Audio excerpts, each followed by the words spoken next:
Bonjour à tous, bonsoir à tous, ça dépend d'où vous vous trouvez. Je ne sais pas si c'est le matin, à midi, la journée, pardon, dépendamment d'où vous vous trouvez. Oh my god, j'ai perdu le... Ok, non. Oui, dépendamment d'où vous vous trouvez, j'espère que vous allez bien, j'espère que vous vous portez bien par la grâce de Dieu, parce que moi, comme d'habitude, par la grâce de Dieu justement, ça va super bien. Donc déjà, aujourd'hui, je viens avec... un message que le Seigneur a mis sur mon cœur depuis la semaine passée. Je sentais vraiment fortement, j'étais vraiment en train de sentir fortement que beaucoup de gens sont blessés.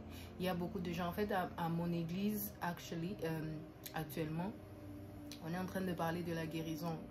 On a participé à un camp de guérison et beaucoup de choses ont été dites, beaucoup de choses ont été faites, et le Seigneur nous a donné comme la mission vraiment d'aller et de guérir les malades. Et après ce camp, moi aussi, de façon personnelle, dans mes méditations et mes prières personnelles, le Seigneur m'a vraiment parlé des guérisons. C'est vraiment une saison de guérison, et c'est une saison durant laquelle on devrait tous être vraiment sensibles. Moi, la guérison particulière dont le Seigneur m'a parlé, c'est les guérisons en fait de l'âme, les guérisons, les blessures de l'âme, les blessures, je sais pas, comme les gens, en fait, chacun d'entre nous a vécu tellement de choses difficiles. Si on se mettait tous à partager ce qu'on a vécu, les épreuves qu'on a eu à traverser, en tout cas, je pense que on aurait tous l'impression que l'autre a vécu pire que nous. Pendant que pour nous, pour moi, c'est vraiment la totale. Pour moi, c'est vraiment terrible ce que je vis ou ce que j'ai vécu et tout. Mais pour les autres, quand on écoute aussi les histoires des autres, on se rend compte qu'il y a des gens qui ont vraiment vécu des choses difficiles, des choses compliquées. Il y a des personnes qui ont été violées, il y a des personnes qui ont été agressées, il y a des personnes qui ont été maltraitées, il y a des personnes qui ont souffert parce que elles n'ont pas grandi avec leurs parents. Il y a des personnes qui ont été adoptées, qui ont été maltraitées et tout ça. Donc chacun a vraiment son bagage, chacun a son fardeau. Et nous sommes dans les temps de la fin où la vie devient très difficile, très compliquée. La situation économique, la situation financière de presque tout le monde est faite. Il y a quand même des riches, il y a des gens qui vivent bien et tout ça. Mais bon, la situation financière de beaucoup de personnes dans beaucoup de pays est compliquée. Les gens struggle, les gens essayent d'aller à l'école mais ils peuvent pas, les gens essayent de travailler, des gens sont obligés d'avoir 2 à 3 jobs. Donc le monde est tellement devenu bizarre. En même temps, il y a la méchanceté qui règne, en même temps il y a la haine qui règne, en même temps il y a les faux prophètes qui sont là.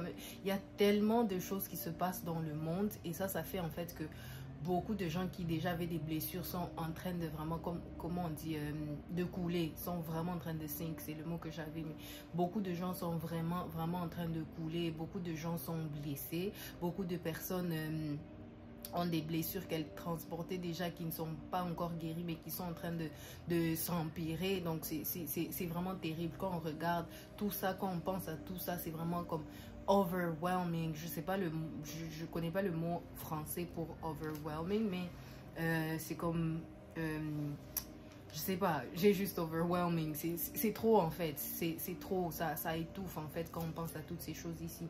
Mais la parole que le Seigneur m'a mise à cœur et que je vais partager avec vous se trouve dans Jérémie 30, verset 17. Je vais lire la version anglaise parce que c'est la version vraiment qui m'a le plus touchée, et ça dit: I will give you back your health and heal your wounds, says the Lord.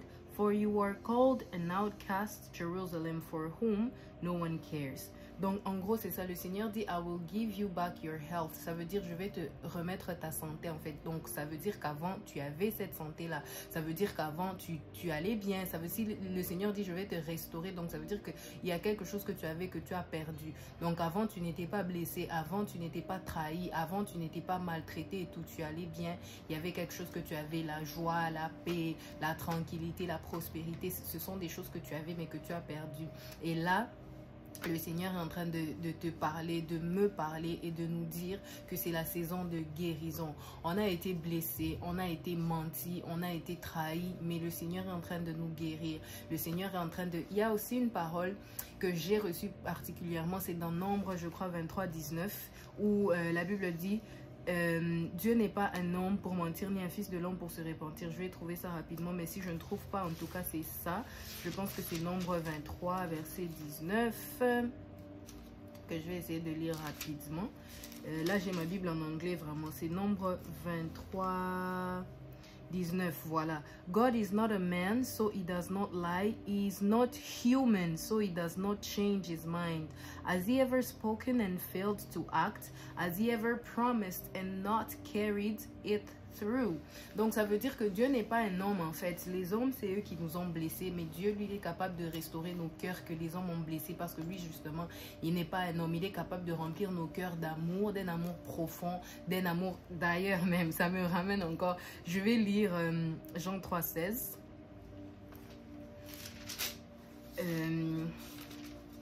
Voilà, je vais lire Jean 3, verset 16. Ça dit, for this is how God loved the world. He gave his one and only son so that everyone who believes in him will not perish but have eternal life.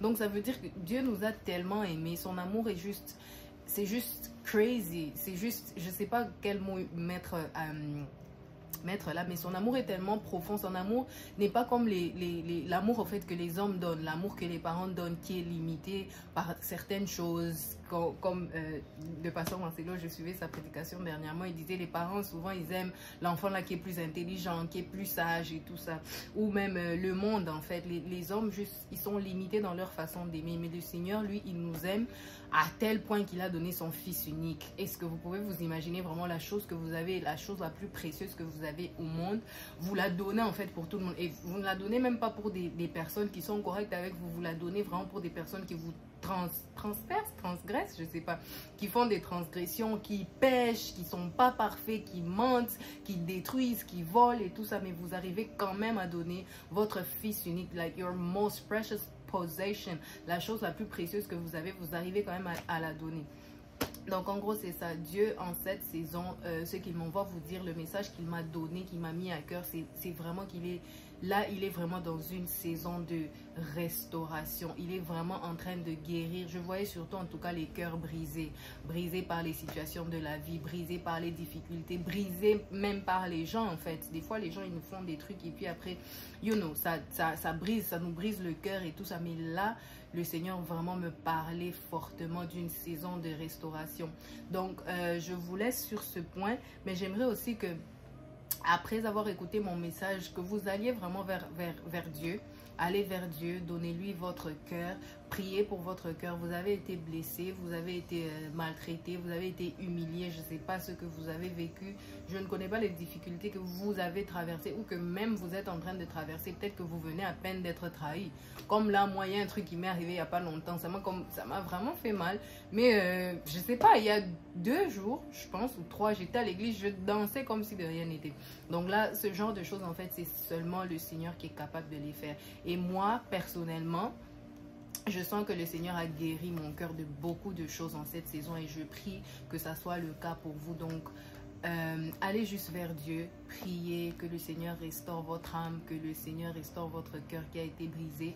Mais souvenez-vous qu'il n'est pas un homme. Donc, ça veut dire les choses qu'il fait, il ne les fait pas comme un homme. Il est capable justement, un homme n'est pas capable de recoller un cœur qu'il a brisé, mais le Seigneur, lui, il est capable. Sur ce, je vous laisse, que Dieu vous bénisse. Bye!